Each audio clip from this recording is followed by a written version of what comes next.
A is for Auntie, the oldest of all. She rocks all us children to sleep in her shawl. D is for Daniel, who tends to the door. He took care of Massa way back for the war. F is for Felix, who won't do no work. He's lazy and shiftless and ready to shirk. Z is for Zonia, chunky and small. But here come the missus, so I guess it's them all.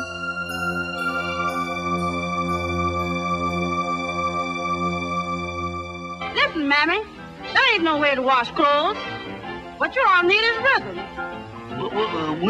What do you all mean, rhythm? I'll show you what I mean.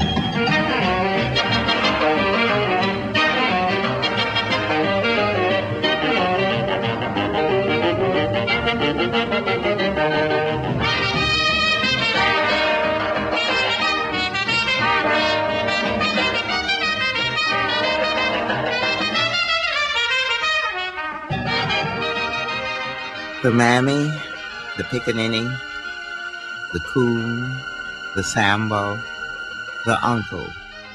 Well into the middle of the 20th century, these were some of the most popular depictions of black Americans. Rubbly-up-dub. She rubs and rubs the knuckles right on down to the nub, yeah. By 1941, when this cartoon was made, images like these permeated American culture.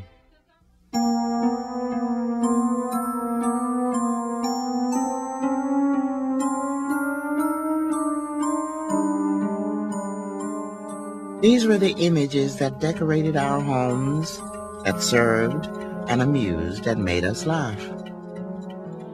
Taken for granted, they worked their way into the mainstream of American life. Of ethnic caricatures in America, these have been the most enduring.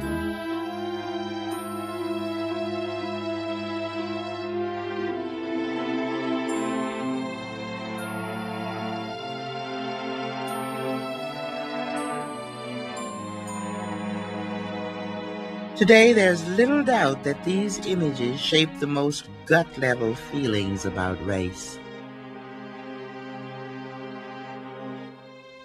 When you see hundreds of them in all parts of the country, persisting over a very long period of time, they have to have meaning. They obviously appeal to people. They appeal to the creator, but they appeal also to the consumers, those who read look at the cartoons or read the novels or buy the artifacts.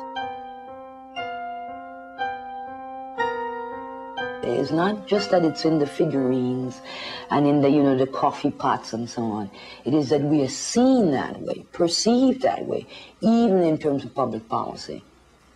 And that our lives are lived under that shadow. And sometimes we then even become to believe it ourselves. Blacks don't really look like that. So why is it so appealing to people to think they look like that, and to pretend they look like that, and to like to look at icons that look like that? You look at them often enough, and black people begin to look like that, even though they don't.